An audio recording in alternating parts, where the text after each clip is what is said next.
ආයිබෝවන් සුබෝදෑසනක් good morning තෙරුවන් සරණයි ආයිබෝවන් sir. හරි දැන් ඔයාලා වැඩ කරාද? ඔව් සර්. අද උදේම වැඩ කරපු අය කී දෙනෙක් ඉන්නවද? ඈ ඉංග්‍රීසි දැන් නැගිටලා අම්මගේ ගුටි කාලා එහෙම අද උදේ පාන්දර අද තමුන්ගේ දහම් පාසල මතක නැති වුණාද කියලා ගුටි කාලා එහෙම උත්තර ලියපු අය කී දෙනෙක් ඉන්නවද? බැනුම් අහලා එහෙම එහෙම කවුරුත් නැද්ද අපේ පන්තියේ? very good නේ. නෑ සර්. නියමයි. කීප දෙනෙක් උත්තර හොඳට ලියලා එවුවා. මේ සමහරක් අයට පස්සේ බලන්නම් කිව්වා බැලුවා මම මර උත්තර වලට කමෙන්ට්ස් කරන්න බැරුණා පුතේ. මේ මොකද බිසිනේ. මේ හරි. කමෙන්ට් අපි පාඩම කතා කරමු. හැබැයි හැමෝම එවන්න ඕන. මන් දාපු දවසට පස්සේ දවසේම උත්තර ලියලා දැමවෝ. මම දැක්කා. ගොඩක් දැක්කා. බැලුවා. හැමෝගෙම මේවා බැලුවා. මං අදහසක් ගන්න ඒවා බලලානේ පුතේ. මේ ඊරෑ ඔයාලා ඔක්කොමංගේ මේවා බැලුවා. මේ හරි. අපි 46ක් ඉන්නවා. මේ මොනවාද අද අපේ පාඩම අවමඟුල් සිරිත්තිරිත් නේ. ඊට ඉස්සෙල්ලා අපි කිව්වා මොකද්ද පාඩම මේකේ දස කුසල් දස අකුසල් ඊට පස්සේ පාඩම කරේ මොකද්ද අපි? උතුම් අභිඥාලාභී තරණිය ගැන එතන තියෙන පිටිපස්සේ තියෙන අර සින්දුව කියමු කිව්වා. නේ? කියමුද? දැන් ස්ක්‍රීන් එකේ ෂෙයා වෙනවා. එතකොට කියන්න ඕනේ. ස්ටොප් කරන්න. ඔන්න දැන් ආව නේද? අපි ඔක්කොමලා එකවර පොතත් බලාගෙන ලස්සනට කියමු හොඳේ. මම ප්ලේ කරා. ඔයාලා කියන්නේ ඔක ගලවන්න.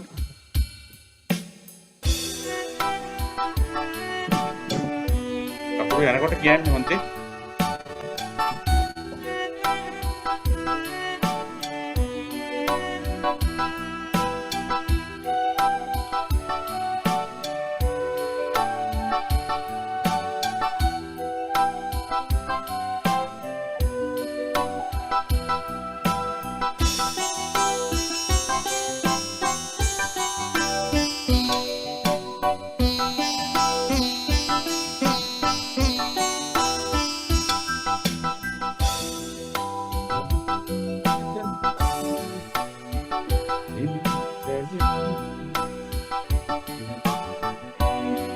කියන්න ඕන පුතේ. නේද? සාදෙන් විල නේද?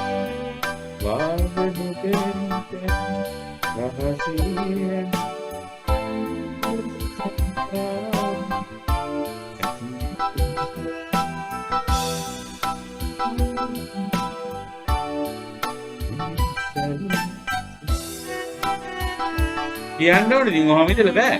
ඇහෙන්නේ නෑනේ. ඇහෙන්නේ නැද්ද කොයි?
Iya, mencana.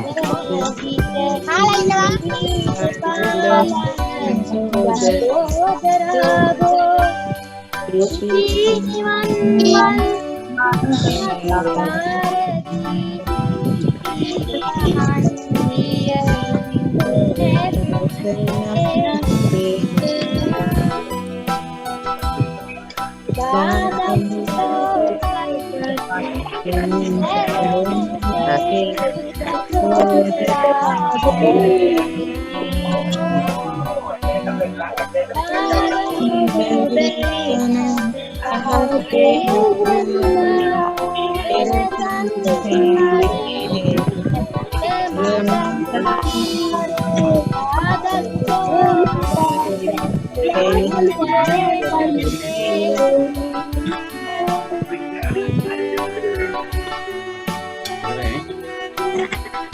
Thank you, thank you.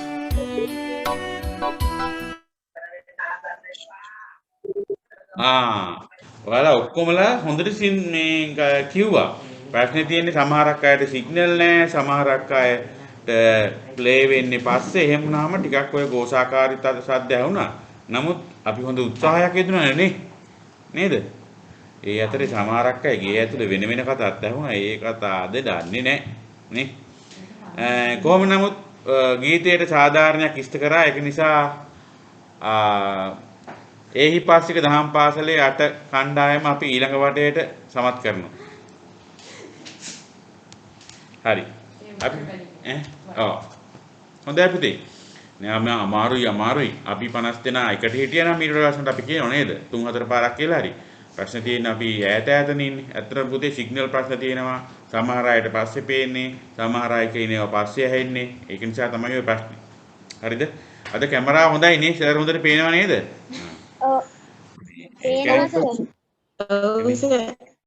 පේනවා සර්.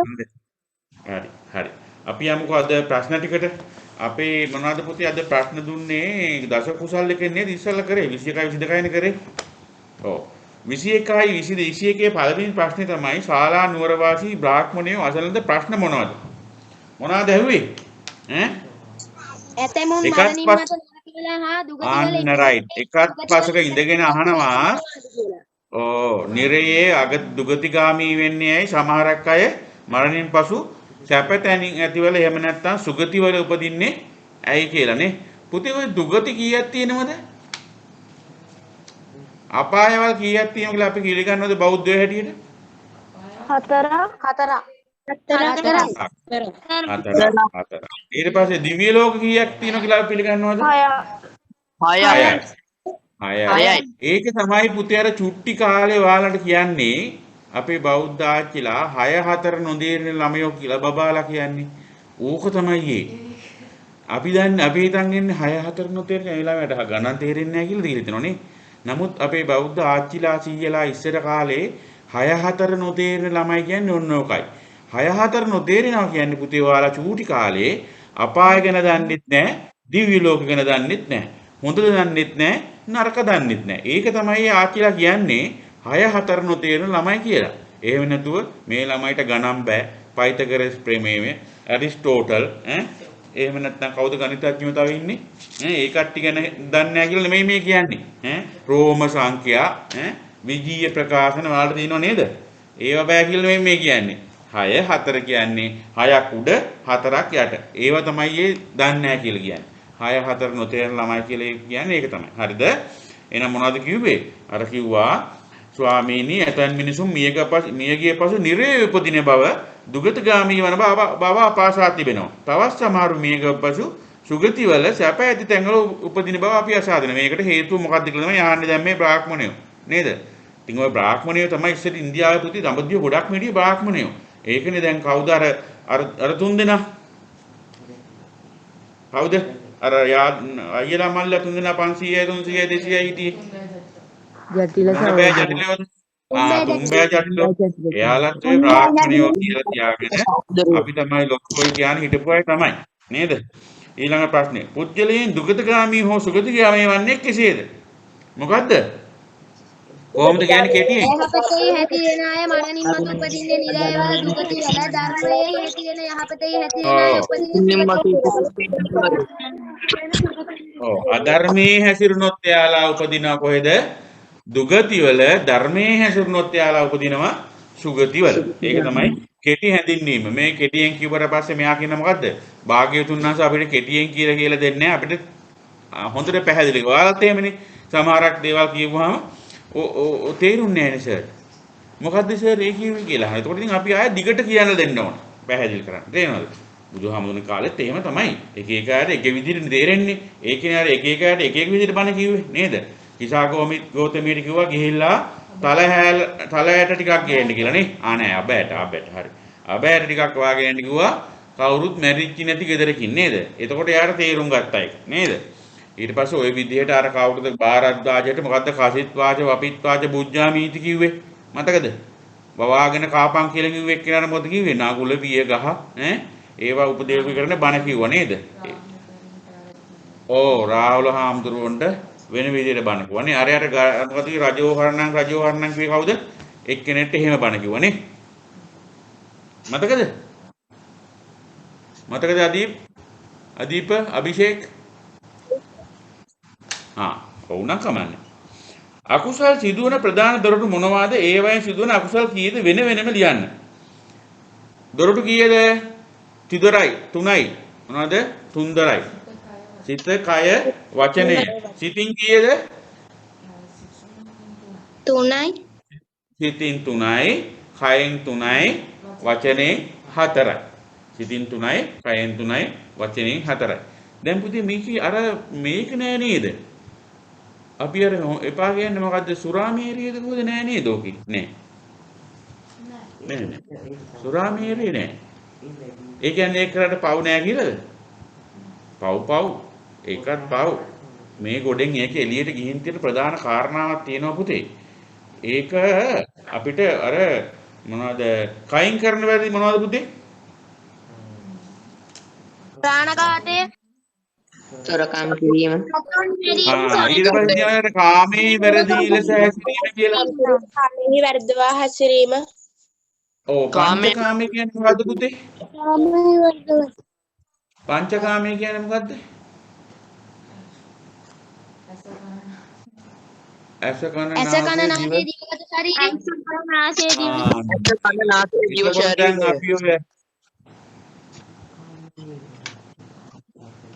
පංචකාමයේ කියන්නේ වෙන එකක්. කාමයේ හැසිරීම කියන්නේ වෙන එකක්. හරිද? දැන් ඔය මත්පැන් පානය කිරීම කියන එකේ තියෙනවා වෙනම தත්ත්වයක්. ඒ தත්ත්වය කියන්නේ අපි මේක කරන්නේ මොනකටද? අර ඒකෙන් වෙන ප්‍රතිඵලය වෙනස්. අපාගත වෙන්නේ නැහැ කියලා නෙමෙයි. එහෙම වෙනවා. බුදුදහමේ තියෙනවා කෙනෙක් හැමදාම මොනවාද මේ අරක්කු බීලා මත්පැන් පානය කිරීම නිසා මොකද්ද අපාගත වුණා කියලා. හොඳේ. ඒක වැරදි වැඩක්. නමුත් මේ දස අකුසල් වලින් අයින් කරලා තියෙන්නේ මේ ඒ ගොඩට දාලා නැත්තේ අර වෙන වෙන කාරණා කීපයක් සම්පූර්ණ වෙන්න ඕනේ. එහෙම කිව්වොත් එහෙම දැන් අර ඒ මතින් මත්වීම තුලින් කාටවත් හානියක් නොවෙනවා කියන තැන ඉඳගෙන වගේ තමයි ඒක කියලා දෙන්නේ. ඒක කීප දෙනෙක් විවිධ ඔව් රෙකෝඩින් එක එවනවා. හොඳේ. ඒක නිසා තමයි එතනින් අයින් වෙලා තියෙන්නේ. හරිද? සමහරක් හමුදුර වෙන වෙන මතත් දානවා එක ඒවා. ඒකේ ඉඳ ගොඩක් හිතන්න එපා ඒක ගැන. හොඳේ. කියලා මේක අහලා තිබ්බ මැසේජ් එකක්. මේ ඊට පස්සේ අහනවා මොනවද? දස කුසල් යනු මොනවද? දස කුසල්? මොකක්ද දස කුසල්? දස කුසල් මොනවද කොට? දාන සීල භාවනා. ඒ දස පුණ්‍ය ක්‍රියා මං කිව්වා මතකද ඔයාලට දස පුණ්‍ය ක්‍රියාවයි දස කුසලුයි පටල ගන්න එපා කියලා. දස පුණ්‍ය ක්‍රියා තමයි දාන, සීල, භාවනා, පත්තිදාන, පත්තානුමෝදනා, ධම්මදේශනා, ධම්මසාවන, වෙය්‍යාවච්ච, අපජායන, දිට්ඨිජුකම්ම කියලා 10ක් වෙන් වෙලා තියෙන ඒවා දස පුණ්‍ය ක්‍රියාවල. දස කුසල් කියලා අපි හඳුන්වන්නේ දස අකුසල් වලින් මිදීම තමයි දස කුසල් කියලා හඳුන්වන්නේ නේද? ඈ ධර්මයන්ගේ ජීවිතය සාධකනේ. ඇහුන්නේ පුතේ. ඕ දස කුසල් මොනවාද කිව්වොත් ධර්මයන්ගේ ජීවිතය සාධා ගැනීම හරිද?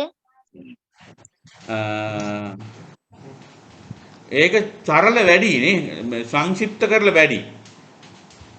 තේරුණාද? දසකුසලයෙන් වෙන්වීම. දස අකුසලයෙන් වෙන්වීම කිව්වනම් ඊට වඩා හොඳයි. දස අකුසල කර්ම වලින් වෙන්වීම ඊට වඩා හොඳයි. තේරුණාද?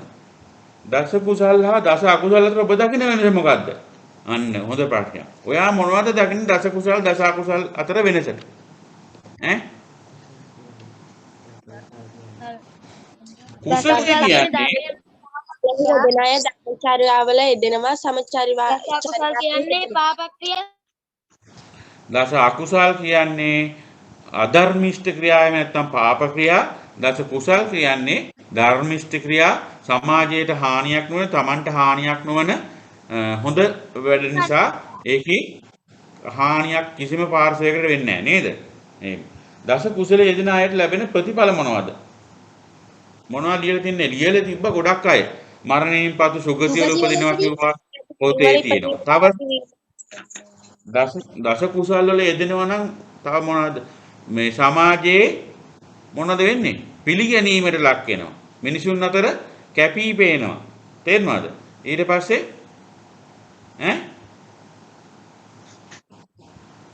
ආය මොනවද? දැන් හොඳ ළමයෙක් ඉන්නවා. ලිතුමි හොඳයි. එයා කවදාකවත් වැරදි කරන්නේ නැත්නම් ටීචර් කියන්නේ මොකද්ද? ලිතුමි හරිම හොඳයි. එයා තමයි මේ පන්තියේ හොඳම ළමයා. කියලා නේද කියන්නේ? සමාජයේ මොනවද වෙන්නේ? ප්‍රශංසාවට ලක් වෙනවා. මොනවද? ප්‍රශංසාවට ලක් වෙනවා. දැන් ඊට පස්සේ අදීප අභිෂේක් ඉන්නවා හැමදාම සතෙක් දැක්කොත් මරනවා. තලගොයෙක් දැක්කොත් ඉස්කාලේ කොහේ හරි ගිහින් දෙනවා ෂොට් එක. දැන් ඉස්කෝලේ කියන්නේ උඩ අභිෂේක් හොඳ ළමයා කියලාද? ආපෝ ඔය කොළුව නම් එන මොකද්ද කියන්නේ? මේ පෝරිසාදෙක්. එහෙම තමයි කියන්නේ. පෝරිසාදෙක් දැක්කොත් සතෙක් දැක්කොත් ගිහින් මරනවා කියලා තමයි කියන්නේ. ඒ ප්‍රශංසාවක්ද? නෑ. සමාජයේ අපිට ප්‍රශංසාව වෙන්නේ අපි හොඳට හිටියොත් නේද? අපි වැරදි වැඩ කරොත් ප්‍රශංසාවට ලක් වෙන්නේ නැහැ. හැම වෙලේම මූණට වෙන්න පුළුවන්, නැත්නම් තන තන වෙන්න පුළුවන්. ඒ අයව අවඥාවට ලක් වෙන එක තමයි වෙන්නේ. තේරුණාද? තව අපි දන්නවා දස හොඳ අර අපි කියන්නේ බොරු නොකීමේ ප්‍රතිඵල තියෙන්නේ. ඒ වගේ භාවනා කිරීමේ ප්‍රතිඵල තියෙන්නේ. සැපසේ නිින්දේයි, හොඳ මි අවදි වෙයි, නපුරු හීන පේන්නේ. ඕව ඔක්කොම තියෙන පුතේ මේ හොඳ දස පුණ්‍ය ක්‍රියා කරපුවාම. අපි කවදාකවත් වැරද්දක් කරන්නේ නැහැ කියන එකනේ දස පුණ්‍ය ක්‍රියා කරනවා කියන්නේ. තේරුණාද? දස අකුසල වලින් වැළකෙනවා කියන්නේ. එතකොට අපිට හොඳට ඉන්න පුළුවන්. තේරුණාද? අපි නොහිතන විදිහට අපිට උමනා කරන දේවල් ලැබෙනවා. සමහරක් අයට දැන් ඔයා හිතන්න මිනිස්සුන්ට සල්ලිත් නැහැ මොකුත් නැහැ. ඔහේ බොහොම මාර්ගෙන් ජීවත් වෙනකොට හොඳට වැඩ කරන එක්කෙනාට මොනවා හරි පාරේ යද්දි හරි කීයක් හරි හම්බෙනවා. එහෙම නැත්නම් ලොතරැයියක් හරි යදිනවා. එහෙම නැත්නම් සීයලා ආච්චිලාගෙන් මොනවා හරි හම්බෙනවා. නන්නාඳුන කෙනෙක්ගෙන් මොනවා හරි හම්බෙනවා. තේරුණාද? මේ දස පුණ්‍ය ක්‍රියාවල යෙදෙන අයට තමයි එහෙම වෙන්නේ. ඒ කියන්නේ හොඳම තමයි වෙන්නේ. තේරුණාද? දස කුසල් පිළිවෙලින් ලියන්න කියලා එකක් තිබුණා. ඒක ඉතින් අර ටික ලියාන යන්න ඕන. නේද? මොනවද?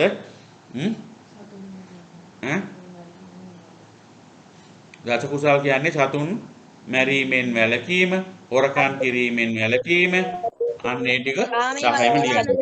කාමයෙන් වැළකීම. ඊට පස්සේ මොකද්ද? මුසාවාදයෙන් වැළකීම, පිසුනා වාචයෙන් වැළකීම, පරුසා වාචයෙන් වැළකීම, සම්පප්පලාපයෙන් වැළකීම, අවිජ්ජා හේවත් ලෝභකමින් වැළකීම, ව්‍යාපාදේවත් මොකද්ද? තරහව, ක්‍රෝධයෙන් වැළකීම, එහෙම නැත්නම් ඊළඟට මිත්‍යා දෘෂ්ටියෙන් එහෙම නැත්නම් වැරදි දැකීම් වලින් වැළකීම. ওই වැරදි දැකීම කියන එක පුතේ හරි වෙනස්. දැන් අපේ ආගමට අනුව වෙන හැම ආගමක්ම මිත්‍යා දෘෂ්ටිකයි. ක්‍රිස්තියානි ආගම, ඉස්ලාම් ආගම, ඊට පස්සේ ඔය හින්දු ආගම, ඔය සියලුම ආගම් මිත්‍යා දෘෂ්ටිකයි. මොකද ඒ කට්ටිය කර්මය පිළිගන්නේ නැහැනේ. සම්‍යක් දෘෂ්ටිකයි කියන්නේ පුතේ කර්මයේ පිළිගන්නව නම් මේ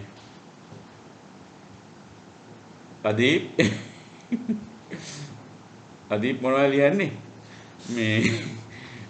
මේ සම්‍යක් දෘෂ්ටිකයි කියන්නේ කර්මයේ පිළිගන්න ඒත් එක්කම මොනවාද මේ අදීප් හොඳ ළමයෙක් හොඳේ මම එහෙම කිව්වට ගියාද දන්නේ නැහැ කොල්ලා මේ මොනවාද සම්‍යක් දෘෂ්ටිකයි කියන්නේ කර්මයේ පිළිගන්න ආර්ය අෂ්ටාංගික මාර්ගය කියන්නේ තෙරුවන් සරණ යන්නේ තමයි සම්‍යක් දෘෂ්ටිකයි. ඔයාලා අපි සම්‍යක් දෘෂ්ටිකයි අපි හිතනවා කොහොම හරි අපිට යන්න පුළුවන් වෙයි කියලා මේ බුදුරජාණන් වහන්සේ ගියපු පාරේ නේද? අදීස ගිහිලාද? එයි ආයේ. මේ මොකද්ද සිතින් කරන අකුසල් විස්තර කරන්න. මොනවද සිතින් කරන අකුසල්? මොනවද පුතේ සිතින් කරන අකුසල්? වැඩි ලෝභය, ක්‍රෝධය, ලෝභය, ක්‍රෝධය, මිත්‍යා දෘෂ්ටි. ලෝභය, ක්‍රෝධය, මිත්‍යා දෘෂ්ටිකත්වය තමයි සම්පප්පලාප කියන්නේ කටින්නේ පුතේ. ඔයා මං කියන අයියෝ වැඩක් නැහැ කෙනෙක් මේ කතා කරලා බලන්නකො මේමයි අරමයි අර ළමයා මෙහෙමයි මේ ළමයා මේක මොනවද මේ සම්පප්පලාප? වැඩක් නැති දේවල්, තේරුමක් නැති දේවල්. සම්පප්පලාප හිතන්නත් පුළුවන්. හිතලා ඉතින් වැඩක් වෙන්නේ නැහැ කියන්න එපා. ක්‍රෝධය, වෛරය ඊට පස්සේ මිත්‍යා දෘෂ්ටිකත්වයක පුතේ හිත ඇතුළේ හැදෙන්නේ. මං කාට හරි ලිතුමිට වෛර කරන්නේ හිතින්නේ නැතු කොහොමද මම වෛර කරන්නේ? මට කටින් කියන්නේ වෛර කරන්නේ හිතන්නේ නැතුව කොහොමද මම ලිතුමිට වෛර කරන්නේ? ගහන්න පුළුවන් ළඟ හිටියනම්. දැන් ඈතන ඉන්නේ එහෙම කරන්නත් බැනම මට මෙතන ඉඳලා පුළුවන් වෛර කරන්න. මේ කෙල්ලගේ නිල් පාට ටී-ෂර්ට් එකකුත් තියෙනවා කීක මට ආසාව ක්‍රෝධ වෙන්න පුළුවන්. එහෙම වෙන්න පුළුවන්. නේද? ඒකට කියන්නේ හිතින් කරන වැරදි. එතකොට පුතේ අර වචනෙන් කරන ඒවා සිතින් කරන්න බෑ. අපිට වචන හිතන්න නැතුව කියන්න බෑ තමයි. නමුත් සිතින් කරන වැරදි ඒක තමයි බුදුහාමුදුරන්ට අපි කිව්වේ මොකද්ද? රහසත් පවනකොට කෙලෙසරිනුත් දුරුකොට කියලා. රහසින්වත් පව කිව්වේ නෑ. කාරුත් දකින්නේ නෑ. දැන් මේ බලන්න ඕන ලිතුමි. අම්මට යන්න කියන්න ඔතනින්. හලෝ. දැන් එයාට යන්න කියනවා. කාරුත් මෙහෙ බලන් ඉන්න ඕනේ. මේ අද මම මේ ලස්සනට ඇවිල්ලා ඉන්නේ මේ ඔයාලා අහක බලන් ඉඳමයි. මොකද්ද මේ හිතින් කරන වැරදි කාරුත් දකින්න නැතුව කරන්න පුළුවන්. තණ්හාව, ක්‍රෝධය, එහෙම නැත්නම් ව්‍යාපාදේ, ලෝභකම, මසුරුකම අපිට කාරුත් දකින්නවද? මම මසුරුයි කියලා කාටවත් පේනවද? මම මසුරුකම් කරන්නේ නැතුව මම හොඳට ඉන්නවා, කණ්ඩ බොණ්ඩ දෙනවා, මයිත් එක්ක හොඳට ඉන්නවා. ඒ වුණාට මම හිතින් මසුරුයි. හරි ලෝභයි. දානේ දෙනවා පේන්න. නමුත් ලෝභකමෙන් දෙන්නේ. හාමුදුරුවෝ 50කට වඩම්මල දාන දෙනවා. වඩම්මල දෙනවා. අප්පු අපරාධේ 50ට අටපිරිකර 50ක් ඕනේ. අටපිරිකර 5ක් දීලා සිවුරක් දෙන්න ඕනේ නෑනේ. වැඩක් නෑනේ සිවුරක්. එයාට සිවුර හම්බෙනවනේ. අපිට එච්චර දෙන්න ඕනේ නෑනේ. සල්ලි ඉතුරු කරගන්න එපා කියලා අපි අඳන කඩයක් දෙනවා. දෙන්නේ මසුරුකමින්. එහෙම දාන දීලා වැඩක් නෑ. ඒවා හිතේ ඇති වෙන්නේ. තේරෙනවද? තේරුණාද? ඒක නිසා ඒ මසුරුකම ඒ වගේ දේවල් හැදෙන්නේ අපේ ලෝභකම හිතේ. මිත්‍යා දෘෂ්ටිකත්වය හැදෙන්නේ හිතේ. අම්මට සලකලා වැඩක් නැහැ. තාත්තට සලකලා වැඩක් නැහැ. ගුරුවරුන්ට සලකලා වැඩක් නැහැ. මොකද්ද වෙන්නේ? අනේ යාලා ටීචර්ස්ලාට අපි පඩි ගෙවුවනේ රජයෙන්. අපිට අපේ තාත්තලා ටියුෂන් ෆී ගෙවුවනේ. අපි මොකටද යාලට ගරු කරන්නේ? එහෙම කියලා හිතනවා කියන්නේ ඒව හැදෙන්නේ හිතේ. මිත්‍යා දෘෂ්ටිකත්වයේ. තේරුණාද? මොන කර්මයක්වත් නැහැ. කොහොමද කර්මයක් කියලා එකක් තියෙන්නේ? අපි මේ ජොලියේ ඉන්නේ. අපිට කවුද කර්ම දෙන්නේ? එහෙම හිතනවනම් ඒක මිත්‍යා දෘෂ්ටි. ඒක හැදෙන්නේ කොහෙද? හිතේ. කිව්වත් දැන් මම ඕක ඔයාලට හැදෙන්නේ හිතේ. තේරුණාද? තේරුණාද? කවුද කෙල්ලෙක් කියවනවා කාත් එක්ක හරි එතන. හරිද? ඊට පස්සේ තියෙනවා සම්පප්පලාප මගින් ඔබට අකුසල් එකතු වෙන්නේ කෙසේද? අර මම දැන් කිව්වේ සෙනකොට මොකද්ද කිව්වේ? මේ මාර්ගයි මේකයි අරයා මෙහෙමයි මෙයා මෙහෙමයි කියලා ඔය වැඩක් විදි දේවල් කියෝ ඉන්නවා. ඒක තමයි සම්පප්පලාප. ඒකෙන් පරලෝකට සිතක් වෙන්නේ නැහැ, මෙලොවට සිතක් වෙන්නේ නැහැ, අහන කෙනාට සිතක් වෙන්නේ නැහැ, කියන කෙනාට සිතක් වෙන්නේත් නැහැ. හරිද? ඒවා. සිතින් කයින් වචනෙන් සිදුවන අකුසල් වෙන වෙනම යන්න. කලින් ලිව් එකම තමයි මේක ආයෙත් හිත කය වචනේ කියලා ආයසරයක් ලියන්න තියෙන්නේ. එච්චරයි. හරි. ඊට පස්සේ උතුම් අභිඥාලාභී තරණීය ගැන තිබුණ ප්‍රශ්න කිහිපයක්. බිම්බාදීවියගේ මව හා පියා කවුද? මම කවුද?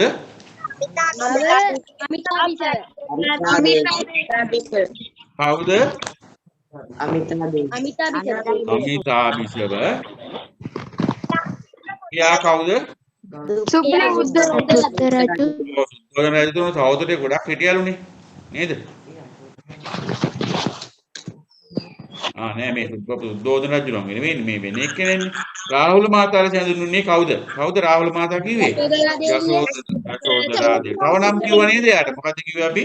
බිම්බා දේවී කිව්වා. බද්දකච්චායනා කිව්ව නේද? බද්දකච්චායනා තෙරණ බුදුසසුනේ උසන ලද අගතමතර මොකද්ද? උතුම් අභිඥාලාභී තෙරණ. යසෝදරා තෙරණියගේ චරිතයෙන් ඔබට යසෝදරා දේවිය. yes යසෝදරා තෙරණියගේ චරිතයෙන් ඔබට ලබාගත හැකි ආදර්ශ මොනවද? මොනවද පුතේ ඔයාලා ගත්ත ආදර්ශයකින්? නිහතමානී බව, ඇලීම් රහිත වීම, සංවර වීම, නිහතමානී බව, ඉවසීම, සංවර බව, තව ඉවසීම, සංවර බව, තව පරිත්‍යාගශීලී බව. පරිත්‍යාගශීලී බව නේ. පරිත්‍යාගශීලී දුක්ුණා. අනුහංසීලී බව, ඇහුන්නේ නැහැ පුතේ. කුසලයේහි පමා නොවීම, ඕ මොකක්ද ඒකට කියන්නේ?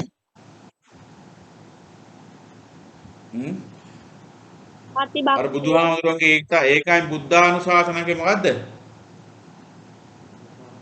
ඈ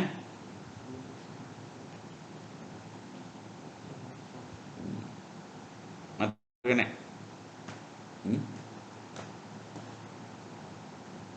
සචිත්ත පරියෝදපණං ඒතම් බුද්ධානුශාසන. මොකද්ද පුතේ ගාථාව? සබ්බ පාපස් සබ්බ පාපස්සකරණ කුසලස්ස උපසං නේද? සියලු පව් වලින් අයින් වෙන්න ඕනේ අපි පුතේ. සියලු පව් වලින් අයින් වෙන්න ඕනේ. කුසලස්ස උපසම්පදා කුසල් වැඩි කරන්න ඕනේ. සචිත්ත පරියෝදපණං අපි සිතුවිලි හොඳට තම දමනය කරන්න ඕනේ. ඒක තමයි බුදුහාමුදුරන්ගේ වචනේ උනේ. උපදේශය උනේ නේද? සියලුම පාප කර්ම වලින් අයින් වෙන්න ඕනේ. කුසල් වඩන්න ඕනේ. සිත දමනය කරගන්න ඕනේ. ඒක තමයි බුදුහාමුදුරන්ගේ වචනේ. ඒක තමයි මේ යශෝදරා දේවිය. yes සබ්බ පාපස්සා කරන. ඔයන්න සිග්නල් ප්‍රශ්නේ පුතේ. ඔයාලට පස්සේ තමයි ඒක ඇහෙන්නේ මං කිව්වට පස්සේ. ඒකයි. අද අපිට තියෙනවා පාඩම් දෙකක්. පොඩි පාඩම් දෙකක්. ලොකු පාඩම් නෙවෙයි ඒවා. හරි ලේසි ඒවා. ලාස්ට් ප්‍රශ්නේ මොකද්ද?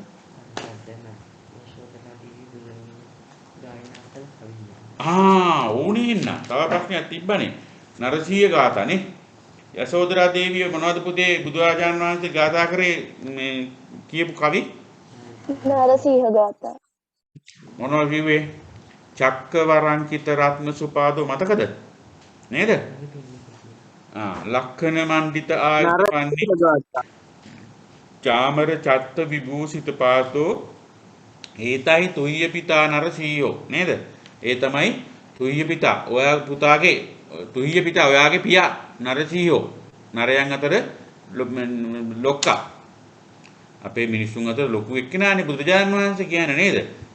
මේ රෝස පාට කකුල් තියනවා කියලා කියන්නේ. තව තියෙනවා නරසීය කතා ගොඩක් නේද? ලිව්වද ඔයාලා? කොහොමද? මේකේ. කොයි තියෙන්නේ බුදු ගුණ සීකිරීම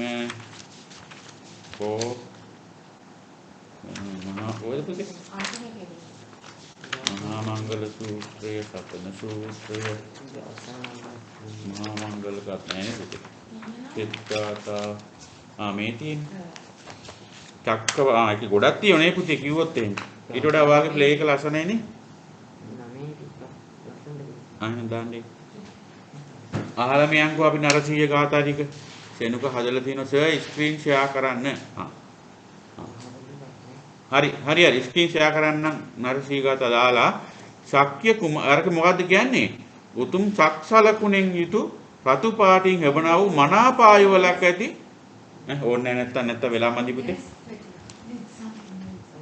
අපි ඉවරුනොත් නරසීය ගාථා ටික අහමු ස්ක්‍රීන් එක ෂෙයා කරන්න පුතේ පළවෙනි පාඩම අපේ ආමගුල් සිරිත් නරසීය ගාථා ටික පස්සේ බලමු නැත්තම් වෙලා මදි වෙයි ඔයාලා හැම කෙනෙක්ම බලන්න ඉතින් YouTube එකේ ගහලා නරසීය ගාථා.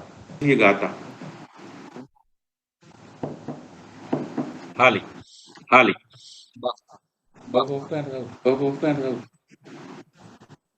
डबल ट्रिबल नहीं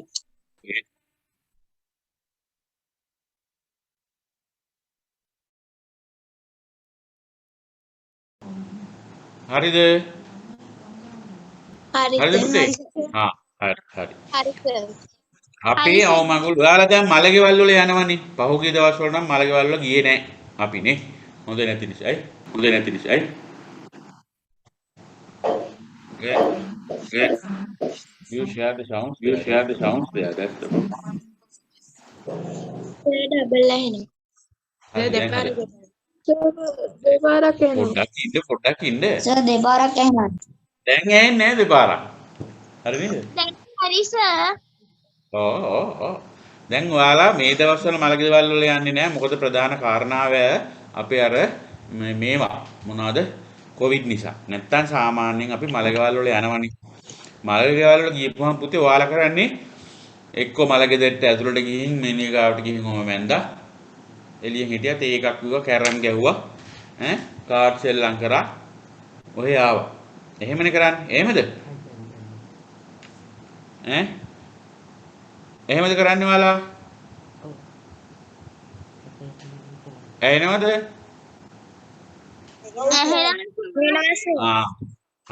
හරි. දැන් සාමාන්‍යයෙන් පුතේ එක එක ජන කොටස් වල මේ අපි දැන් අද කතා කරන්නේ බෞද්ධ අපේ සිරිත් විරිත් මොනවාද කියලා. අපි මොන ජන කොටසට ආයත උනත් ලෝකයේ දැන් අපි හිතමුකෝ ඔය මොනවාද සහරා කාන්තාරයේ ඉන්න අප්‍රිකානු ඊටම පහත් එහෙම නැත්නම් නූගත් ජන කොටසක් ගැන එයාලගෙත් තියෙනවා යම්කිසි සිරිත් විරිත් කියලා දෙයක්. සිරිත් සහ විරිත් කියන්නේ මොකද්ද? කර යුතු දේවල්. විරිත් කියන්නේ දන්නවා. දැන් උඩ රට කියලා තියෙනවා, පහත රට කියලා තියෙනවා, සබරගමුව තියෙනවා. ඊට පස්සේ යාපනයේ පැත්තේ තියෙනවා නීතියක් තියෙනවා පුතේ. ඔය යාපනයේට තියෙනවා වෙනම දේශවලාමේ නීතිය කියලා. උඩ රටට තියෙනවා උඩ රට නීති. විවාහ වෙනකොට එහෙම වෙනම නීතියක් තියෙනවා. රටේ නීතිය තියෙනවා. ඊට පස්සේ උඩ රට නීතිය කියලා එකක් තියෙනවා. ඊපස්සේ දේශවලාමේ නීති කියනකොට යාපනයේ පැත්තේ දෙමළාගේ නීතිය. ඒ වගේ එක එක පැති වලට පුරුදු වෙච්ච සිරිත් විරිත් තියෙනවා. තේරුණාද? ඔයාලා දැන් අපි ගෙදරකට කෙනෙක් ආවොත් තේ එකක් අරන් එනවනේ පුතේ. දැන් ඔය තංගල්ලා පැත්තේ හම්බන්තොට පැත්තේ ගෙදරකට එක්කෙනෙක් ගියොත් එහෙම තේ දෙකක් ගේන. ඒ යාළගේ සිරිතක්. එයාලා තේ දෙකක් ගේනවා අපිට කැමති එකක් බොන්න පුළුවන්. එයාලා ගියා මං අහන්නවා ඇයි මේ දෙකක් කියලා මම නම් දෙකම ගන්නවා. ඊට පස්සේ නෑ මහත්තයා දෙක ගිනාය ඔයාට දෙකම බොන්න නෙමෙයි. ඔයා එකක් බොන ගමන් ගෙදර එක්කෙනාත් එකක් බොනවා. මං ඔය ඇයි ඒ කියලා. එයාලා කියන්නේ එතකොට ඉතින් දෙන එකකින් එකක් එයා එකක් මෙයා කියන්නේ කාටවත් හිතන්න දෙයක් නෑනේ. මේ මොනවාද මේ මොනවාක්වත් දාලා දුන්නා එහෙම කියලා. වශ දාලා දුන්නා කියලාවත් හිතන්න බෑනේ. 50ක් විතර අනිත් එක්කෙනානේ. එහෙමත් කියනවා සමහරක් කියනවා ඒක සිරිත කියලා නේද? ඒකත් අතට හොඳයි. ඒතර එයාට ඒ බොන ගමන් ගෙදර එක්කෙනා බලන් ඉන්න එයාත් ඒකක් බොනවා. ඊට පස්සේ සමහරක් පළාත්වල වෙන විදිහේ විවාහ ක්‍රම තියෙනවා. ඉතින් මේ මලගෙවල් වලත් වෙනත් ක්‍රම. ඔයාලා දැකලා ඇති බෞද්ධ කෙනෙක් මැරුණොත් එහෙම අපි දාන්නේ සුදු පාට කොඩි. නේද? නමුත් ක්‍රිස්තියානි කෙනෙක් මැරුණොත් දාන්නේ මොන කොඩිද? කොඩි. කළු පාට කොඩි. ඒක කුරුසි රතු දාන්නේ නැහැ නේද? කළු කොඩි. කළු කොඩියම කළු මේ සුදු පාට ක්‍රොස් එකක් දාලා තියෙනවා. කුරුසි ගහලා තියෙනවා ඒක. තේරුණාද?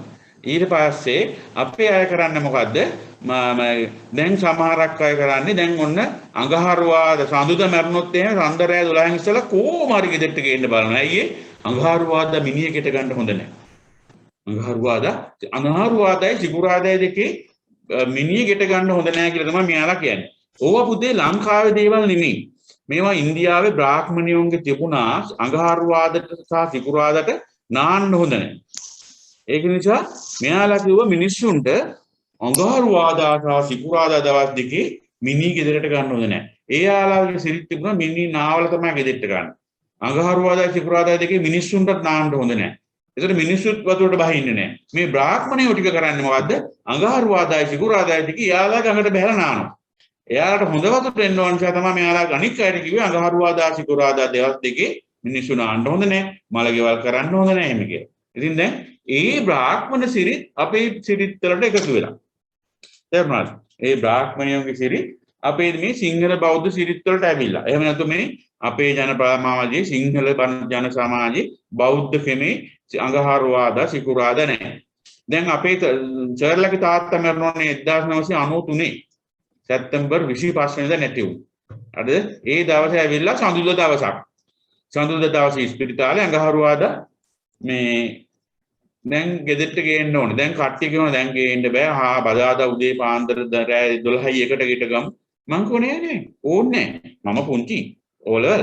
මං කියනවා එතකොට මොකද්ද? අපිට තවත් වෙන්න දෙයක් නෑ. අපි තාත්තා මරුණා කියන්නේ එතනින් එහාට නරක දෙයක් තියනවද ආයේ? නෑ.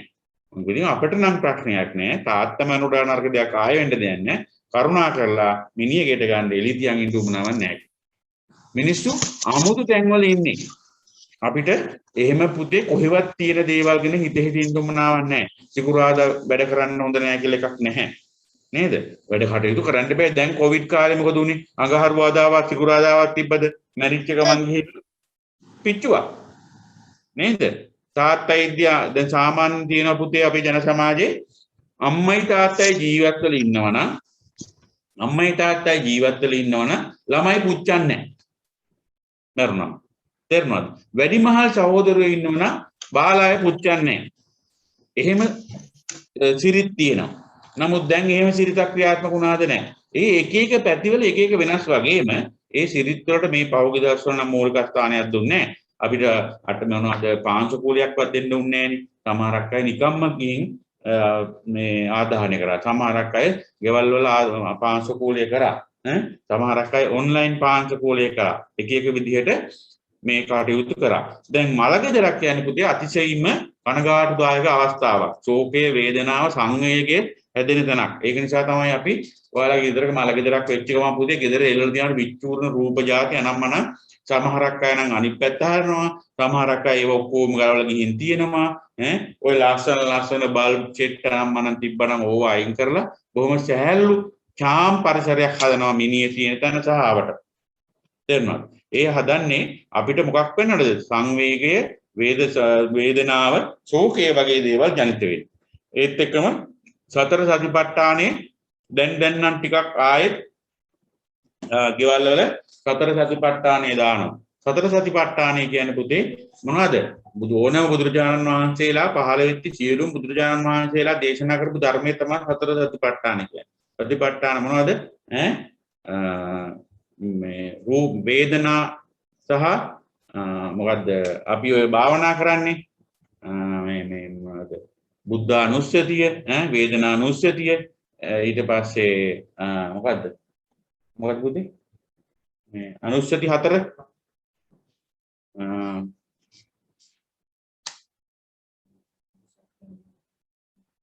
ධම්මානුස්සතිය වේදනානුස්සතිය කායානුපස්සන වේදනානුපස්සන චිත්තානුපස්සන සහ ධම්මානුපස්සන කියන සතර සතිපට්ඨානය තමයි පුතේ මේ ඔය රැයට හිමින් සීරුවේ වල හාමුදුරුවන් වහන්සේ කෙනෙක්ගේ මේ මොකද්ද ආදාහන උත්සවයට කලින් ඔය පන්සලේ තියලා තියෙන බලන්න ඔය සතර සතිපට්ඨානය බොහොම හිමින් දාලා දෙනවා මහා හයියෙන් නෙවෙයි මිනිස්සුන්ට ඇහෙන්න. ඔයාලට ඇහෙනවද මාව?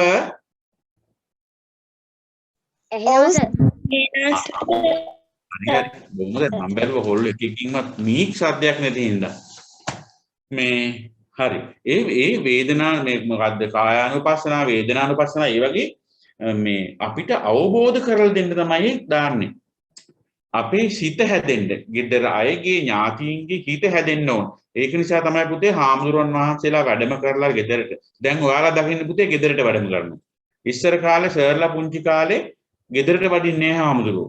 ගෙදර කනත්තට වඩින්න බැරිම නම් තමයි ගෙදරට වඩින්නේ. දැන් වෙනස් වෙලා. ඉස්සර හාමුදුරන් වහන්සේලා වඩින්නේ කනත්තට. කනත්තට වැඩලා අපි කනත්තේ ආසන පනවල තියෙනවා. නැත්තම් හිටගෙනම හාමුදුරුවෝ කරන්නේ අර අපි කියන ගාථා මොනවද කියන්නේ? ඔය මොනවාද ඉමං මතක වත්තන් කියලා මතක වස්ත්‍ර පූජා කරනවා. ඊට පස්සේ යතාවාරී වහා පූරා පරිපූර්ෙන්ති සාගරං ඒව මේව ඊටෝ දින්නම් පේතානං උපකම්පති කියලා ඒ ගාථා ටික කියලා පැන් වඩලා ඒ වෙලාවේ ඒ ඉන්න පවුලේ ඥාතීන්ට කියලා මොනවද අර මතක වස්ත්‍ර පූජා කරනවා. තේරෙනවද? ඊට පස්සේ පෑන් මඩනවා. ඊට පස්සේ පුංචි ධර්ම උපදේශයක් දීලා මේක තමයි ජීවිතේ හැටි. ජීවිතේ කියන්නේ මේකයි. අර කවියක් එහෙම කියලා මාකට ධම්මපදයෙන් හරි චුට්ටි මේකක් කියනවා. මේක ඔයාලා හිතට ගන්න මේ මහත්මයාගේ ජීවිත කාලය ඉවරුණා. දැන් ආයේ අපිට පණ දෙන්න බෑ කියලා අපේ හිත හදලා අර අවසන් කටයුතු කරනවා. අපිට ගොඩක් වෙලාවට අපි කරන්නේ මොකද්ද? වල මේ භූම දාන කරනවා නම් වලක් කපලා වල ඇතුළට ලණු වලින් බස්සලා නේද? අපි නෑදෑයෝ අර එහෙම නැත්නම් අර වල උඩින් ඇතුළෙන් තියලා ඔහොම වටේ රවුන්ඩ් 3ක් යනවා අරන් ගිහපු රවුමට නේද? සමහරක් අය නම් පෙට්ටිය කරේ තියාගෙනම රවුන්ඩ් 3ක් යනවා පුතේ. අපි පුංචි කාලේ එහෙමයි. දැන් ටිකක් වෙනස් වෙලා. මිනිස්සු පෙට්ටිය කරේ තියන වල වටේ රවුන්ඩ් 3ක් යනවා.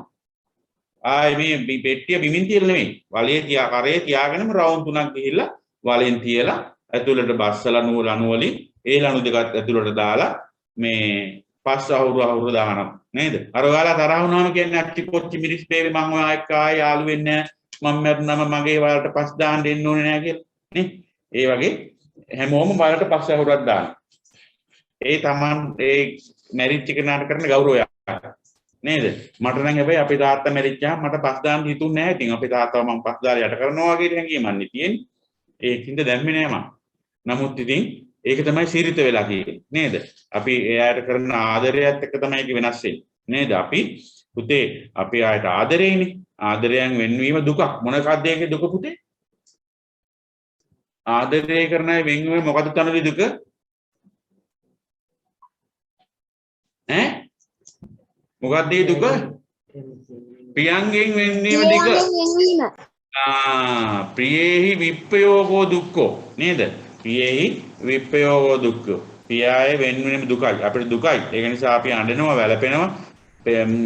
මලකිනද පිටිපස්සෙන් යනවා වලගාවට නේද? ඊට පස්සේ ඒක වටේ කරකිනවා, පස් දානවා, අපි යහපව වෙනවා. බුදුහාමුදුරුවෝ කියනවා පුතේ අපිට ඉන්න නෑදෑයෝ අපිත් එක්ක බලගාවට එනවා. පසුත් දාලා අපි වලට යනවද නෑනේ? අපි යහපව වෙනවා. නේද? ඒකින්ද අපි කරපු හොඳ විතරයි අරන් යන්නේ වල ඇතුළට ගිහපු පුජ්‍යලයා කරපු හොඳ විතරයි අරන් යන්නේ ඉස්සරහට. ඒක නිසා තමයි අර දස කුසල් හොඳ වැඩ නරක වැඩ නොකර හොඳ ළමයි වෙන්න කියන්නේ. ඔයාලා පුංචි කාලේ ඉඳන් කරන හොඳ තමයි ඔයාලත් එක්ක එන්නේ. ඔයාලත් එක්ක කොච්චර සෙනගක් පිටිපස්සෙන් අපිත් එක්ක වල ගාවට ආවත් එතනින් එහාට අපි යන්නේ තනියම. ඒක නිසා පුංචි කාලේ ඉඳලම හොඳ වැඩ කරන්න ඕන. ඒත් එක්කම පුංචි මලගෙදර ඔයාලා යනකොට බලන්න අර ලස්සනට තිබ්බේව අයින් කරලා වගේම සුදු වියනක් ගැට ගහලා දැන් නම් මල් සලාවෙන් දීලා නේද? එම සමහරක් පහන් දෙකක් පත්තු කරනවා. සමහරක් පැතිවල එක පහනක් පත්තු කරනවා. ඒක අර කුකුලා ඉන්න පහන නෙවෙයි නිකම් පහනක් පිත්තල පහනක් පත්තු කරනවා. හැම වෙලෙම පහන පත්තු වෙවි තියෙනවා. ඒ පහන පත්තු වෙවි තියෙන මොකද්ද? ඒකට විෂ බීජ මැරෙනවා.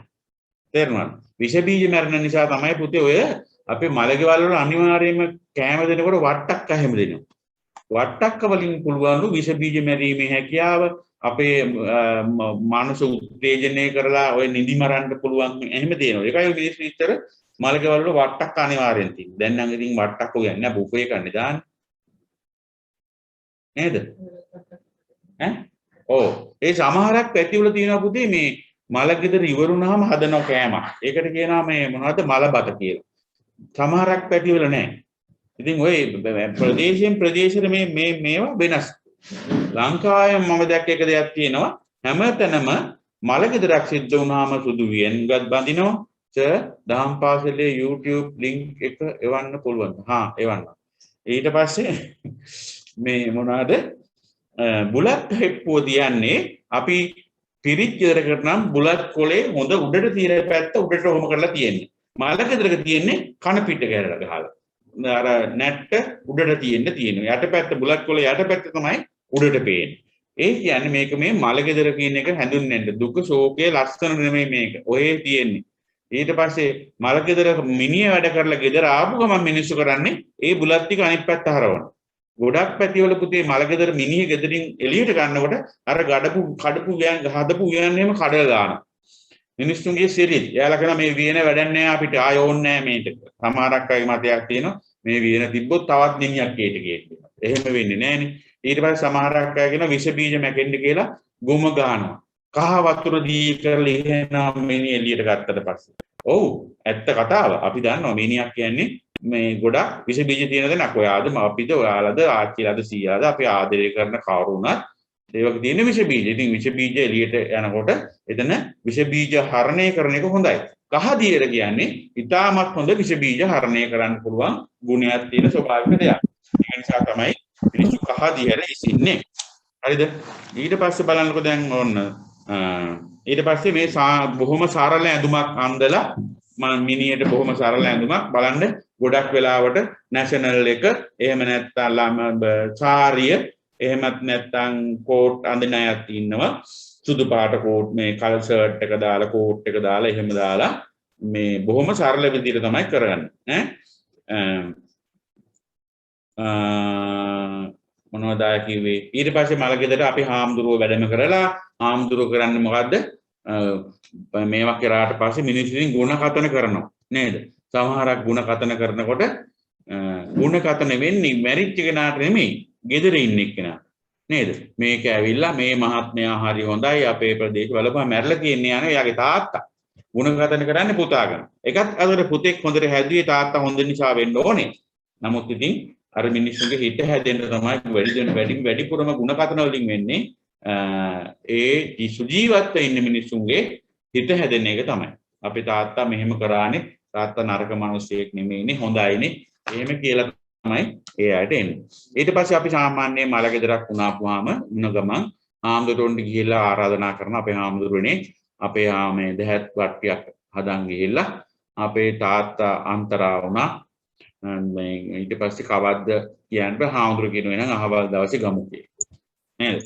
සාමාන්‍ය සිරිත තමයි හවස් වරුවක ඉර බැහැගෙන යනකොට තමයි දැන් මේ මොනවාද ආදාහනේ හරි මොනවා හරි අවසන් කටයුතු සිද්ධ වෙන්නේ. දැන් චුට්ට වෙනස් වෙලා ආදානාගාරවල වෙලාව තියෙන විදිහටනේ නේද? එක මයික් එකක් සුරුසුරු ගන්නවා ඒක ඕෆ් කරගත්තා නම් ෂෝක්. සාක්ෂිනී ගීත් මාගේ වෙන්න ඕනේ. හරිද? හරි ඕෆ් කරා. ඉතින් ඊට පස්සේ දැන් ආම්දුරොන්ට පිළිගන්නලා ආම්දුර කියන හරි එහෙනම් අපි වඩින්නම් අපි කියනට 5 නමක් වඩින්න ඕන 7 නමක් වඩින්න ඕන කියලා දැන් සාමාන්‍යයෙන් ධනකට වඩිනවා නම් දානයකට වඩිනවා නම් සාංගික දානයකට වඩිනවා නම් අපි බෙර ගහගෙන ගිහිල්ලා පෙරහැරෙන් එක්කගෙන එනවා දැන් සාමාන්‍යයෙන් මලගෙදරකට නම් එහෙම නැහැ අපි කවුරු එක්කෙනෙක් හරි පන්සලට ගිහිල්ලා ආම්දුරෝ වඩම්මගෙන ඇවිල්ලා මේ මතක වස්ත්‍ර පූජා කරනවා නේද මතක වස්ත්‍ර පූජා කරනවා ඊට පස්සේ අපි කියනවා පාංශුකූල වස්ත්‍ර කියලා. මතක වස්ත්‍ර කියන්නේ මැරිච්ච පුජ්‍යලයා වෙනුවෙන් මතක වස්ත්‍ර වලට දින පුතේ දිග කතාවක්. මතක වස්ත්‍ර කියන්නේ මැරිච්ච පුජ්‍යලයා වෙනුවෙන් පූජා කරන දෙයක්. ඉස්සර කාලේ මතක වස්ත්‍ර පූජා කරේ නැහැ. ඉස්සරම කාලේ මිනිස්සු මැරිච්චාම වැඩලුවෙත් නැහැ, ආදාහනය කරෙත් නැහැ. සිමෙන්ති දාලා වහලා ගොඩ කරලා තැම්පත් කරගෙන හිටියෙත් නැහැ. කවුද? අපි කරේ මිනිය ගිහිල්ලා කැලේ ඔබනවා නේද? මිනිය ගිහිල්ලා කැලේ ඔබනවා. ගිහින් කැලේට දාලෙනවා. හරිද? ඊට පස්සේ එනින් ගම හූ කියාගෙන එනවලු. මිනිය කැලේට දාලා. එතකොට දැන් ওই සැලේ ඉන්න සත්තු දන්නවලු හූ කියනවා කියන්නේ ඒ අහවල් තැනට මිනිහක් ගෙනත් දැම්මා කියලා. දැන් කාලේ අපි බෙරග ගහ යන්නේ සර් මට ඇහෙන්නේ නැහැ, පේන්නේ නැහැ. Zoom එකේ ප්‍රශ්නාර්ථයක් කරනවා. එළියට ගිහින් ආයෙත් ලොග් වෙන්න පුතේ එහෙම කියපු කෙනා. අනික් කාට ඇහෙනව නේද? ඔව් සර් ඇහෙනවා. දැන් කරන්නේ මොකද්ද? මිනිහ ගිනිහිල්ලා මේ කැලේට දාලා හූ කියන්න බැරි හින්දා බෙරග ගහ ආවල්. දැන් එහෙම නැහැ. අපි බෙරග ගහම කනත්තට ගිහිල්ලා තැම්පත් කරලා ගෙදර එනවා. ඉස්සර සද්ද කරේ මොකටද? අර සත්තුන්ට අහගන්න දැනෙන්න අන්න මිනිහක් ගෙනත් දීලා දැම්මා කාපල්ලයි කියලා. දැන් අපි අය එහෙම කරන්නේ නැහැ. තැන් වල ගිහින් දාලා ඉන්නේ නැහැ. ඒවා අපි දැන් පිළිවෙලකට බැහැර කරනවා නේ. ආදාහනය කරනවා. බැහැර කරනවා කියන්නේ නැහැ ආදාහනය කරනවා නේ. ඉතින් ඊට පස්සේ දැන් ඉස්සර මතක වස්ත්‍ර නැහැ. මිනිහ ඔතන රෙදි කෑල්ලක් තියෙනවනේ. ඔය මිනිහ ඔතන රෙදි කෑල්ල කාගේවත් නෙවෙයිනේ. ඒක කවුරුත් ගන්න බලාපොරොත්තුකුත් නැහැ ආසාවකුත් නැහැනේ. ඒ රෙදි කෑල්ල ගිහිල්ලා දානවා පුතේ. ඔතාගෙන ගිහින් කැලේ දාලා එනවා. අපේ අරණ්‍යගත වෙල ඉන්න හාමුදුරුවෝ එහෙම පුතේ රෙදි කෑල්ල අරගෙන ඉරිච්චි තැන් චරා වෙච්චි තැන් කපලා අයින් කරන චුට්ටි චුට්ටි කෑලි කපලා මහල හදා ගන්නවා සිවුරක්. ඒකට තමයි පුතේ කියන්නේ පාංශු කූල සිවුර කියලා. පාංශු කූල කියන්නේ පස් වෙන්න හදපු රෙදි කෑල්ල. ඒකට කවුරුත් ආශ කරන්නේ නැහැ. ඒකට කවුරුත් ලෝභ වෙන්නෙත් නැහැ. ඒක අර පුජ්‍යලය වෙනුවෙන් අයින් කරපු එකක්. අද දාලා නම් හෙට වෙද්දි තමයි වේ කාලා දෙන්න පුළුවන් කෑලි කෑලි දිරලා දෙන්න පුළුවන්. ඒක තමයි චුට්ටි චුට්ටි කෑලි හදලා හාමුදුරුවෝගේ සිවුරු පුජ්ජි පුජ්ජි කෑලි එකතු කරලා මහගෙන හදලා තියෙන්නේ. ඉතින් දැන් මේ පාංශු කූලයට දාපු එක තමයි පාංශු කූල සිවුර උනේ පාංශු කූල රෙදි කෑල්ල උනේ. ඊට පස්සේ දැන් අපි ඒක පාංශු කූල රෙදි කෑලි වල තන්නේ ලක්ෂණයට මිනිහ හදනවනේ. මාසාලාවෙන් 50000 75000 ලක්ෂයයි 10යි 5යි කියලා. ඒක නිසා හොඳ ඇඳුමක් අඳලා නෙවෙයි තියෙන්නේ බොත්තම් දාලා රත්තරන් පාට රෙදි පාට ඉස්සර වගේ නෙමෙයි. එතකොට කරවලදී ඒ මිනිස්සයා වෙනුවෙන් රෙදි කෑල්ලක් පූජා කරා මේ හාමුදුරුවන්ට සිවුරක්. ඒක නිසා තමයි ඔය පාංශු කූලට දෙන රෙදි කෑල්ල පුතේ යාර 6ක් කොහෙද කියලා කියනවා. සමහරක් අය චුට්ටි කෑල්ලක් දෙනවා. චුට්ටි කෑල්ලක් දීලා වැඩක් නැහැ. ඒ දෙන රෙදි කෑල්ල අවංකවම වෙන්න ඕනේ. හාමුදුරු කෙනෙක්ගේ සිවුරක් මහ ගන්න පුළුවන් ප්‍රමාණයක වෙන එක තමයි හරිම දේ. ඒකට 36 පල්ල අර පොප්ලින් රෙදි කෑල්ලක් දීලා වැඩක් නැහැ. ඒක දෙන්න ඕනේ එහෙමනම් හාමුදුරුවන්ගේ සිවුරක් මහන්න පුළුවන් හොඳ දැන් ජපාන් පොලියස්ටර් හරි ඒ වගේ හොඳ සිවුරු මහන හොඳ රෙදි කැලෙන්ජර් හරි රෙදි කෑල්ලක් දෙන්න ඕන සුදු එකක්. ඒක ඊට පස්සේ ගෙනහිල්ලා සිවුර දිගටම තියෙනවා. එයා පඳු පොවලා සිවුරු කරගන්න. ඉස්සර කාලේ අර මේ මිනි ඔතල දිබරදි කෑල්ලක් තරන් ගිහලා කරේ පඳු පොවලා පඳු පොවනවා කියන්නේ පුතේ ගස්වල කොළ ಜಾති දාලා තම්බල හදා ගන්න වතුරක සිවුර ඔබනවා. දැන් අර සත්තු කාලා වේය කාලා එක එක පාටක තිබ්බ සිවුරනේ දැන් රෙදි කෑල්ල සිවුරක් වෙලා තියෙන මහගෙන ඉරාගෙන කපල කොටලා ඒක ඉතින් එක පාට කරගන්න බෑ නැත්නම් එක පැත්තක් කහ පාටයි අනිත් පැත්ත දුඹුරු පාටයි අනිත් පැත්ත රෝස පාටයි එහෙමනේ. ඒ නිසා ඔක්කොම අර පඳු කියන්නේ පුතේ කොළ జాතියෙන් හදාගන්න ද්‍රාවණය මුට්ටියක්. ඔය සිවුරු පඳු කරනවා කියලා පුතේ පන්සල් වල කරනවා සමහරක් හාමුදුරුවෝලා ගමෙන් අහලා බලන්නකො අම්මලාගෙන් ආච්චිලාගෙන් දන්නවා. ඒකට අරක ඔබලා තේලා තම්බපුවාම එක පාටකට එනවා. අර බතික් කරා වගේ. ඊට පස්සේ ඒක අරගෙන වේලලා ඒක තමයි සිවුර වෙන්නේ. තේරුණාද? ඒකට තමයි අර මොකක්ද පුතේ මේ මතක වස්ත්‍ර කියන්නේ. ඒක තමයි දැන් මතක වස්ත්‍රයේ බවට පත් වෙලා අර යාර 6කලුත් මීටර 6කුත් නැහැ. පොඩි රෙදි කෑල්ලක් යාර 2 3ක් නමලා මිනි පෙට්ටිය උඩින් තියලා අර ගෙදර කට්ටිය ඉමං මතක වත්තන් භික්ඛු සංඝස්ස දේම. මොකද්ද කියන්නේ? මේ මතක වස්ත්‍රයේ භික්ඛු සංඝයාට පූජා කරන්න කියලා පූජා කරනවා. මොකද්ද කියන්නේ? ඉමං මතක වත්තන් භික්ඛු සංඝස්ස දේම කියලා අපි තුන් පාරක් කියලා පූජා කරනවා. තේරුණාද? පංචිල් දීලා ඊට පස්සේ අර ගාථා කියලා පූජා කරනවා. ඊට පස්සේ අපිට කියනවා එහෙනම් සුදු රෙදි කෑල්ලක් බිමට එරලා සමහරක් අය පැදුරක් දාලා සුදු රෙදි කෑල්ලක් දාලා පිඟානක් කෝප්පයක් තියලා අපි ඊට පස්සේ පැන් වඩනවා. පැන් වඩනවා අර මිය ගිය එක්කෙනාගේ ජීවිතය සාර්ථක වෙන්න ආර්ථක වෙන්න කියලා මොකද්ද කියන්නේ? ඒ හාමුදුරුවෝ නම් කියනවා මේ වෙලාවේ වෙන ගාථාවක් නේ පුතේ. මොකද්ද කියන්නේ? අපිට කියන්න කියනවා ඉදම්මෝ ඥාතිනං හෝතු සුඛිතා හොන්තු ඥාතයෝ කිය තුන් පාරක් කියන්න කියලා. අපේ පවුලේ ඥාති ටික ළඟම ඥාති ළඟ ඔක්කොම ළඟ වුණොත් බෑනේ නේද? අර හත්මුතු පරම්පරාවක් ළඟ වෙන්න බෑනේ. අත්තමුත්ත කීත්ත කිරිකිත්තනත්ත පනත්ත මීමුත්ත ඔක්කොම ලාවොත් එහෙම ඕක කරන්න බෑනේ. ළඟම අම්මලා දුවලා ටික කට්ටිය වාඩි වෙලා හැමෝම අල්ලලා පැන් වඩන නේද? පැන් වඩනකොට ආමුදුර ඊට පස්සේ අපි කියන්න ඕනේ ඉදම්මෝ ඥාතිනං හෝතු සුඛිතා හොන්තු ඥාතයෝ කියන ගාථාව අපි කියනවා. ඊට පස්සේ හාමුදුරුවෝ කියනවා එතෙන්දිම තව ගාථාවක් මොකද්ද කියන්නේ? අනිච්චාවත සංඛාරා කියනවා නේද? අනිච්චාවත සංඛාරා උපාද වය ධම්මිනෝ උපජ්ජිත්වා නිරුද්ධಂತಿ තේසං උපසමෝසුකෝ කියලා කියනවා ගාථාව හාමුදුරුවෝ ඉන්න කණ්ඩායම ඔක්කොම එකවර ගාථා කියනවා නේද? ඊට පස්සේ ආර්තාව කියනවා යතාවාදි වහා පූරා පරිපූර්ණති සාගරං ඒව මේව ඊතෝ දින්නම් පේතානං උපකප්පති කියලා ගාථා කියනවා. ඒ ගාථා කියලා ඒ මිනිස්යාගේ මිය ගිය කෙනාගේ ජීවිතේ සාර්ථක වෙන්න කියලා ප්‍රාර්ථනා කරලා මේ බලගෙදර කටයුතු අවසන් කරලා ඊට පස්සේ අර මේ තැන්පත් කරනවා නම් හරි මේ ආදාහනය කරනවා නම් හරි බලට දානවා හරි දාලා ඒක දැන් ඔය මිනි අරන් යනකොට පුතේ මේ අරන් යන්නේ මේ මොනවාද මේ ඉස්සෙල්ලා කකුල් දෙක ඉස්සර කරගෙන ගෙන් එළියට ගන්නෙත් ඔළුව පැත්ත ඉස්සෙල්ලා නෙමෙයි කකුල් පැත්ත ඉස්සරහට. අපි ගෙදරක මිනිහ තියෙනකොට තියන්නේ ප්‍රශ්නාහිරට ඔළුව පැත්ත තියෙන. ඒකනේ ඔයාලගේ ඇඳ තියන්න එපා කියන්නේ අම්මලා තාත්තලා. ආච්චිලා ඉන්නවා දැන් නම් ගාණක් නෑ ඕක. ඕක මොනා කරන්නද බස්නාහිරත් හොඳ පැත්තන්නේ කියන අපේ දැන් අම්මලා තරුණ අම්මලා. නමුත් ඉස්සර ආච්චිලා හැම පුතේ ගෙදර ඇඳක් තියලා තිබ්බොත් එහෙම බස්නාහිර ඔළුවට දාලා උටි හම්බෙන්නේ අම්මලාට තාත්තලා. ආච්චිලා වන්න කොහෙටද ඇඳ තියලා තියෙන්නේ ඔළුව දාන්න ඕනේ ඔළුව නැගෙනහිරට. බස්නාහිරට දාන්න දෙන්නේ නැහැ. බස්නාහිරට ඔළුව දාන්නේ මැරිච්චාම විතරයි. ගෙදර කොයි පැත්තේ තිබුණත් බස්නාහිරට තමයි ඔළුව තියන්නේ. ඊට පස්සේ මිනිහ ගන්නකොට කකුල් දෙක ඉස්සර කරගෙන තමයි අරන් එන්නේ. නේද? ඉස්සර කරගෙන අරන් ඇවිල්ලා මේ තැම්ප දානකොට දාන්නෙත් එහෙමයි. සාමාන්‍යයෙන් ආදාහනය කරනවා නම් පුතේ ඇවැස්ස බෑන්ලා දෙන්න තමයි චිත්‍රකයට ගිනි තියන්නේ. පිටිපස්සට ගිහිලා සුදු පාට හොම්බර ගැට ගහගෙන අර විලක්කු දෙකක් පත්තු කරගෙන නේද? මේ කොයි යන්නේ මගේ නැන්දම්මගේ මිනියට ගිනි තියන්න යනවා කී කියනවා. ඔයාලා දැකලා නැද්ද? මිනිව පුච්චන තැන්වල එහෙමයි පුතේ. කොහෙද යන්නේ? යනවා නැන්දම්මගේ මිනියට ගිනි තියන්න මොනවාරලාද කී යනවා. ඒ එක එක සිරිත් පැත්තෙන් පැත්තට වෙනස්. ගේල්ල ඉවරලා දෙන්න පිටිපස්සට ආල් දෙක මැදගෙන ගිනි පත්තු දෙක තියන් ඉන්නේ. ගින්දර පත්තු වෙන්නේ පිටිපස්සට. හරිද? එතකොට අපි ඉස්සරහා බලන් ඉන්නේ. පිටිපස්සට ගිහිල්ලා තමයි මින් චිතකයට ගිනි තියන්නේ. ඔය හාමුදුරුවන්ගේ වගේත් එහෙමයි. ගිහින් පිටිපස්සට ගිහිල්ලා චිතකයට ගිනි තිබ්බම නැත්තම් දරසෑයට ගිනි තිබ්බම එයාලා ගිහිල්ලා කිරිකොරහකින් මෝන හොදගෙන දොස් ඇරලා ඊට පස්සේ ලෙතනින් අයින් වෙලා එනවා. එහෙම තමයි එක එක දේවල් සිරිත්. ඒවා පුතේ අපේ ලංකාවේ සිංහල බෞද්ධ අපේ নানা ප්‍රකාර වෙච්ච සිරිත් ඒවා.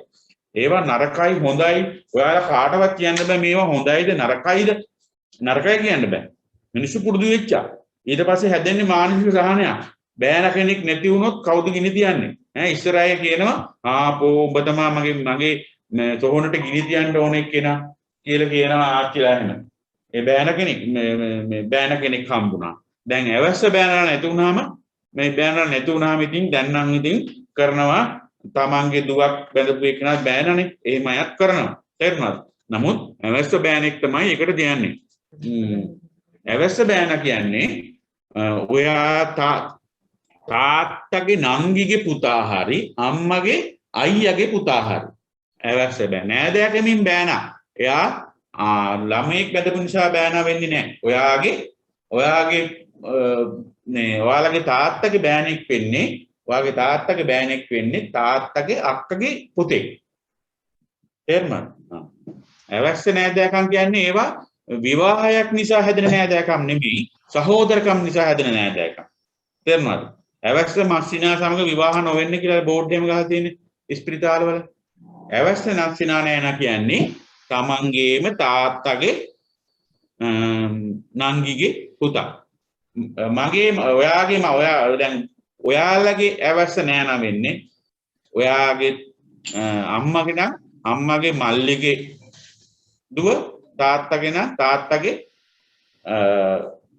නංගිගේ දුව එහෙම තේරුණාද ආච්චිගෙන් අම්මගෙන් අහගන්නකො හරියට ඇවැස්ස කියන්නේ මොකද්ද කියලා එතකොට කියලා දෙන්න හරිද තමන්ට දැක්මන ආමගුල් සිරිත බුද්ධිමත් හා විමසිල්ලෙන් බැලීමට අවිචාරවත් ක්‍රියාත්මක මේවා බහැර ධර්මානුකූල සිරිත් අනුගමනය පුරුදු වේ යුතුයි මොකද කියන්නේ අපි අර දැන් මේ පාඩමේ කියනවා පස් දාපුවාම අර ගොඩක් හදනවා පස් ගොඩක් හදලා නේද අපි සාමාන්‍යයෙන් ඒකට පහනක් මේකද පහනක් හරි දිපන්දමක් හරි පත් කරලා මල් වඩන් ගහලා ඊට පස්සේ උඩින් පොඩි වියන් කෑල්ලකුත් ගැට ගහලා යනවා නේද ඒක ඉතින් සමහරක් අය කඩාගෙන යනවා ඒක තමයි යාළගේ රෙදි කෑල්ල ඒ වගේ নানা ප්‍රකාර සිරිත් තියෙනවා දැන් පහතරට ප්‍රදේශයේ පුතේ හැම වෙසක් පොයකට පොසොන් පොයකටම මේ තමන්ගේ අම්මලා තාත්තලා වැලිලා තැන්පත් කරලා තියෙන තැන් වලට ගිහිල්ලා පහ වෙසක් කූඩුපත්තු කරනවා පොසොන් වලට කූඩුපත්තු කරනවා ආලෝකමත් කරනවා තේරුණාද ඒ වගේ එක එක පැතිවල එක එක සිරිත් මේ හැබැයි අපේ අම්මයි තාත්තයි දෙන්නම නැති වුණා මම නම් හැබැයි ගිහින් ටෝනේ දාලා ආවට පස්සේ අපි ගිහින් ආයි බැලුවේ නෑ කියන්නේ එයාලා ඉන්නවා එයාලා වෙනුවෙන් අපි හොඳ දේවල් කරනවා කායිකව ඒ ශරීරයේ දිරලා ගිහිල්ලා ආයතන ගන්න දෙයක් කියන්නේ නෑනේ අපි තැම්පත් කරන්නේ නෑ පුතේ ඒක තැම්පත් කරන්න දෙන්නේ නෑ අපේ පැත්තේ ඉඩ නෑ මොකද වෙන්නේ අපිට බුදුහාමුදුරුවෝ කියලා දෙනවා අපි හැදලා තියෙන්නේ මොකද්ද පඨවි ආපෝ තේජෝ වායෝ කියලා ඒවා යන්න ඕනේ මේ පැත්තට නේද ඉතින් ඒකට යන්න නම් අපි තියාගෙන තැම්පත් කරගෙන ඉඳලා හරියන්නේ නැහැ. පඨවි යන්න ඕන, ආපෝ යන්න ඕන, තේජෝ යන්න ඕන, වායෝ යන්න නම් අපි තියාගෙන හිටියොත් පඨවියට යන්නේ නැහැ, පෘථිවියට යන්නේ නැහැ ඝන ටික. ඒ ටික එහෙම අර ටිකේ ඉතින් කොන්ක්‍රීට් කෑල්ල ඇතුලේ තැම්පත් වෙලා තියෙනවා අවුරුදු අර මමි වගේ. ඒක නිසා අපි ඒක අහපොව් ඒ ආපු තැනටම යවමු. ඈ